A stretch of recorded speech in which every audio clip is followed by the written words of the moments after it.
7. Stoic habits to build inner strength and live virtuously. Stoic bloom. What if you could walk through chaos and not be shaken? What if peace wasn't a place you escaped to, but a state you carried with you? Most people live reactive lives, pulled by emotion, trapped in comparison, addicted to control. But the Stoic, he plays a different game. He lives with clarity and dies with dignity. In this video, we uncover 7 timeless Stoic habits, not just to survive this modern storm, but to rise above it, with virtue as your compass and calmness as your armor. Part 1, be ready for the unexpected, because the unexpected is always ready for you. The Stoic life does not begin in calm, it begins in chaos, not the loud external kind, but the subtle chaos of assumption. The belief that things will go our way, people will be kind, plans will unfold neatly. But the first habit of a virtuous Stoic is this: to expect disruption. Marcus Aurelius began his meditations with a warning, not to others, but to himself. He wrote, "Today I shall meet with meddling, ungrateful, arrogant, dishonest, jealous people, not out of cynicism, but out of wisdom." He wasn't preparing for the worst. He was protecting his peace. To live without preparation is to hand over your emotions to the randomness of life. The Stoic, instead, rehearses adversity, not to become paranoid, but to become unshakable. Seneca called this premeditatio malorum, the mental practice of imagining misfortunes before they arrive. When you prepare for your plans to fail, your ego doesn't. When you expect someone to disappoint you, their behavior doesn't pierce your peace. This is not negativity. This is psychological armor. Not a fortress that isolates, but a mindset that liberates. You don't control what happens, but you can control what surprises you. And often it is surprise, not suffering, that cracks the soul. So ask yourself every morning, what might go wrong today? Not to be afraid, but to be ready. And in that readiness, find freedom. Now, if this idea just sparks something in you, don't keep that spark to yourself. Subscribe to Stoic Bloom for more ancient insight turned daily habit. Like this video if you've ever been blindsided by life and wished you had a little Stoic steel in your spine. And share it with someone who still thinks traffic jams are personal attacks. Stoic Bloom. Be prepared, not paranoid. Be calm, not careless. Part 2, stop worrying about what you can't control. Your peace depends on it. Imagine standing in the middle of a storm, screaming at the wind to stop. No matter how loud your voice, the wind doesn't care. This is what worrying about things outside your control looks like. It drains you, it ages you, and worst of all, it distracts you from what you can actually change. Epictetus said it clearly. There is only one way to happiness, and that is to cease worrying about things which are beyond the power of our will. The Stoics made a bold distinction between what is up to us and what is not. Our thoughts, our actions, our values, these are ours. The opinions of others, the weather, the stock market, the traffic, the timing of death, these are not. And yet, modern life seduces us into the illusion of control. We obsess over what she thinks. We try to predict how tomorrow will feel. We want the world to validate our choices, our looks, our timelines. The result? Restlessness, sleeplessness, a life tethered to the unpredictable. The Stoic breaks that chain, not by abandoning effort, but by anchoring it to reality. He acts fully and wisely, but without attachment to the outcome. Marcus Aurelius wrote, "You have power over your mind, not outside events. Realize this and you will find strength." This doesn't mean apathy, see? It means precision. It means channeling your limited energy where it actually matters, into your character, your focus, your duty. So the next time anxiety creeps in, ask yourself, is this in my control? If the answer is no, let it pass like weather. If yes, then act with purpose and let go of the rest. Because worrying is not preparation, it's paralysis. And the Stoic prefers motion to noise, clarity to chaos, discipline to doubt. Stoic bloom. Control yourself, not the world. Part 3, keep calm in chaos. Be the stillness, not the storm. In a world addicted to outrage, staying calm is a rebellion. When emotions run high and the room heats up with blame, noise, and ego, most people mirror the madness. They escalate, they yell, they lose their center and call it passion. But the Stoic knows, stillness is not weakness, it is power under control. Marcus Aurelius, who led armies and ruled an empire under siege, wrote, "If you are distressed by anything external, the pain is not due to the thing itself, but to your estimate of it. And this you have the power to revoke at any moment." To keep calm in chaos is not to ignore what's happening. It's to see it clearly, without letting it consume your clarity. Think of a harbor during a storm. Boats thrash, waves crash, but deep beneath the surface, the sea remains unmoved. That is the Stoic's goal, not to silence the storm, but to sink into depth. Epictetus said, "It's not things that disturb us, but our judgments about things." Your coworker lashes out. Do you bite back or breathe? The news shouts disaster. Do you spiral or stay centered? The project fails. Do you blame or build? Stoic calm isn't a personality trait.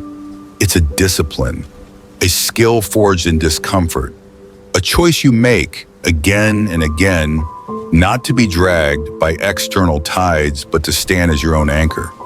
And let's be honest, screaming into chaos rarely fixes it, but responding with clarity, that's how you become the calm others gravitate toward. So if you've ever wanted to be the eye of the storm instead of another flying branch, subscribe to Stoic Bloom. Like this video if you've ever kept your cool while others melted like ice cream in July. Share it with someone who could use less panic and more presence. And comment below, what's your personal mantra when everything goes sideways? Stoic Bloom. Be the calm that chaos cannot corrupt. Part 4, be happy with what you have. Contentment is the true wealth. Imagine someone who has everything, the wealth, the status, the praise, and yet still feels empty. Now imagine someone with very little who walks with peace, sleeps without anxiety, and greets the morning with quiet gratitude. Which one do you envy? The Stoics were clear. Happiness doesn't come from having more. It comes from needing less. Seneca warned, "It is not the man who has too little, but the man who craves more, that is poor." This is not just a clever saying, it's a brutal mirror to modern life. We scroll endlessly, compare constantly, and spend emotionally trying to fill a hole that was never material to begin with. Every new purchase, every goalpost moved, feeds an illusion. That contentment lies just one step ahead. It never does. Epictetus reminds us, wealth consists not in having great possessions, but in having few wants. To be content is not to be complacent. It's to know what enough feels like. It's to find joy in the ordinary. A glass of water, a friend's laugh, a quiet sunset. This is the Stoic's secret. He does not measure life by what is added, but by what is appreciated. While others chase novelty, he deepens simplicity, and contentment, once mastered, becomes a shield against envy, anxiety, and the constant marketing of dissatisfaction. So pause, look around. Is there breath in your lungs? A roof overhead? A task to focus your will? Then fortune has already smiled. Gratitude, then, is not reactive, it is proactive. It is the discipline of seeing abundance where others see lack. Stoic Bloom. To want less is to own more. Part 5, accept everything that happens, even when it hurts. Life doesn't follow your script. It doesn't care about your calendar, your expectations, or your comfort zone. It arrives with its own agenda. unexpected, inconvenient, sometimes brutal. And yet, the Stoic doesn't resist life. He doesn't shake his fist at fate or crumble at surprises. He practices one of the most misunderstood and most powerful habits of all: radical acceptance. Marcus Aurelius wrote, "A blazing fire makes flame and brightness out of everything that is thrown into it." That's not just poetic. That's Stoic transformation. That's turning pain into power. To accept everything that happens is not to become passive. It's to stop arguing with reality. It's to say, this may not be what I wanted, but it's what I have. So let me meet it fully. Epictetus said, do not seek for things to happen the way you want them to. Rather, want them to happen the way they do happen. That's the heart of Amor Fati, to love your fate, not just endure it. It means embracing not just the good days, but the broken plans, the lost jobs, the rejections, the illnesses. Because life is not a series of mistakes, it's a series of invitations to grow. And the Stoic, he accepts the invitation. You can waste energy wishing things were different, or you can grow stronger from exactly what is. This is not resignation, it's resilience. It's training your mind to say, this too belongs. So if life just hit you with a plot twist, or you've been silently resenting reality, remember, acceptance is your first step back to peace. And hey, if this message found you at just the right time, subscribe to Stoic Bloom. Like the video if you have ever made peace with something you couldn't change. And share this with someone who thinks life is out to get them. Maybe it is, but we can still out-Stoic it. Stoic Bloom. What you embrace, you transform. Part 6, talk less, listen more. Silence is the language of the wise. The world today rewards loudness. Everyone wants to speak. Everyone wants to be heard. But the Stoic doesn't seek noise. He seeks understanding. Epictetus, who began life as a slave and ended as a revered philosopher, said it plainly. We have 2 ears and 1 mouth so that we can listen twice as much as we speak. To speak less is not to withhold wisdom, it's to sharpen it. To listen more is not to surrender your presence, it's to deepen it. The Stoic knows that silence is not emptiness. It's discipline, it's poise, it's power held in reserve. Marcus Aurelius, writing in his private journal as emperor, reminded himself to avoid idle talk and unnecessary opinions. Why? Because unnecessary words drain necessary focus. And when you speak less, you observe more. You see people clearly. You hear what's really being said beneath their words. You notice patterns, moods, weaknesses, not to judge, but to understand. In a room full of egos, the quiet man commands attention, not because he shouts, but because he listens. He waits, he weighs. And when he speaks, his words carry the gravity of restraint. The Stoic avoids gossip, complaints, and dramatics, not because he's cold, but because he values inner peace more than temporary amusement. This habit of deliberate speech and intentional listening is not about appearing wise. It's about being unshaken by noise and anchored in meaning. So next time you're tempted to speak just to fill silence, pause. Ask, is this necessary? Is this kind? Is this useful? And if not, choose the higher path. Choose the quiet strength. Stoic Bloom. Let your silence teach what noise never could. Part 7. Take responsibility for your life. No one is coming to save you. There's a harsh truth that many avoid, but the Stoics embraced without flinching. Your life is yours alone. No one is coming to hand you discipline. No one will deliver virtue in a neat little box. And certainly, no one else will suffer the consequences of your choices like you will. Epictetus reminds us, don't demand that things happen as you wish, but wish that they happen as they do, and you will go on well. That mindset demands ownership. not just of what happens to you, but of how you respond. Blaming others is easy. It keeps your hands clean and your ego intact. But it also keeps you powerless. The Stoic path is different. It says, whatever happens, I own my response. I may not have caused it, but I control what I become through it.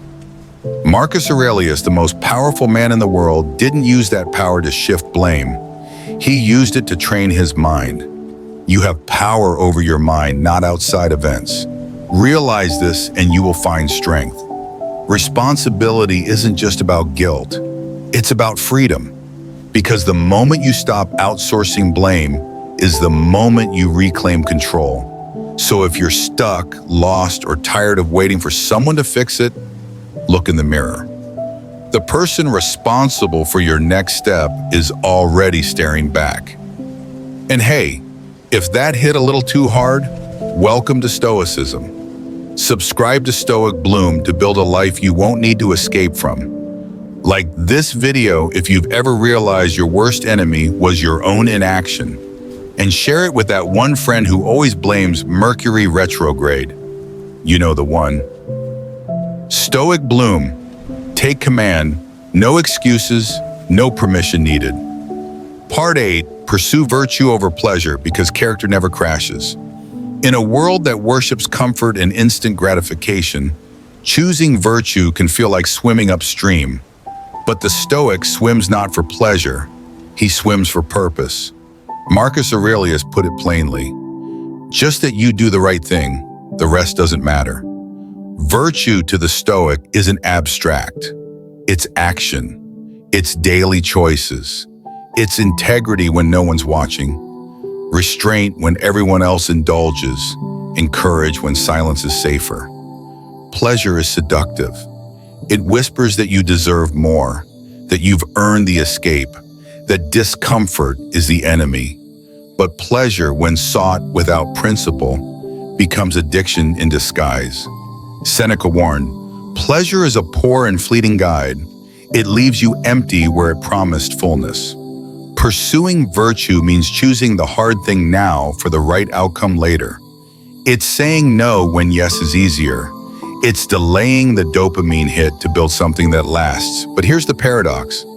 The man who chases only pleasure is rarely satisfied. The man who lives by virtue, even in sacrifice, finds a deeper, quieter joy. One that doesn't vanish when the party ends. Virtue makes you unshakable. Pleasure makes you dependent. And so the Stoic asked not what feels good, but what is good.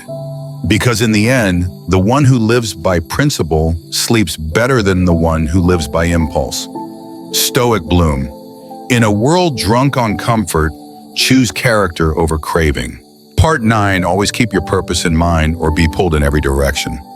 A man without purpose is like a ship without a rudder, tossed by every wave, drifting wherever the wind blows. The Stoics believe that clarity of purpose is not just useful, it's essential. Without it, we become slaves to emotion, trends, expectations, and the noise of others.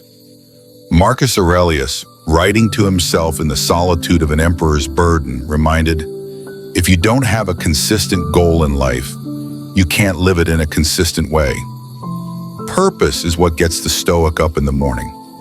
Not ambition, not validation, but alignment with nature, with virtue, with what is just and necessary. It doesn't have to be grand. It doesn't have to be glorious, but it must be true. When you lose sight of your purpose, distraction becomes your default. One day you chase approval, the next you chase money, then love, then escape, but none of it sticks because your anchor has been cut. The Stoic returns daily, deliberately to his telos, his reason for being. He reflects, redirects, and renews his commitment, not to outcomes, but to principles. Epictetus asked, how long will you wait before you demand the best of yourself? Not in moments of convenience, but in every moment. So ask yourself, what am I here for? Is your life aligned with that answer or avoiding it? And if you're tired of living reactively, drifting between moods and impulses, let this be your signal. Subscribe to Stoic Bloom, where we don't just talk stoicism, we live it. Like this video if it reminded you of what you've forgotten. Share it with someone who's lost in the noise, so they can remember their signal. And drop a comment. What's your purpose? And what are you doing today to live it? Because if you don't declare your mission, the world will assign you one. Stoic Bloom, know your path or follow someone else's. Final reflections and call to action. In a world overflowing with distractions, vanity, and hollow noise, the path of Stoicism stands like an ancient stone road, quiet, firm, and unwavering. What you've just walked through are not merely habits. They are disciplines of the soul. They are principles that, when lived with intention, forge character, dignity, and peace. To be a Stoic is not to retreat from life, it is to meet it on your own terms, to listen more and speak less, to suffer with meaning, not complaint, to choose virtue when pleasure tempts, to remain grounded when chaos surrounds, to accept your fate and still rise with purpose. If this message resonated with you, even a little, then don't let it end here. Subscribe to Stoic Bloom, not because you need more content, but because you crave more clarity. Like this video, not for the algorithm, but for the part of you that knows growth begins with commitment. Share it with someone who's drifting, so they too can remember who they were meant to become. And most of all, comment below, which Stoic habit spoke to you the most today? Let us not consume wisdom passively, but activate it together. The time to become who you were meant to be is not tomorrow. It is now. Stoic Bloom, walk the path, own the storm,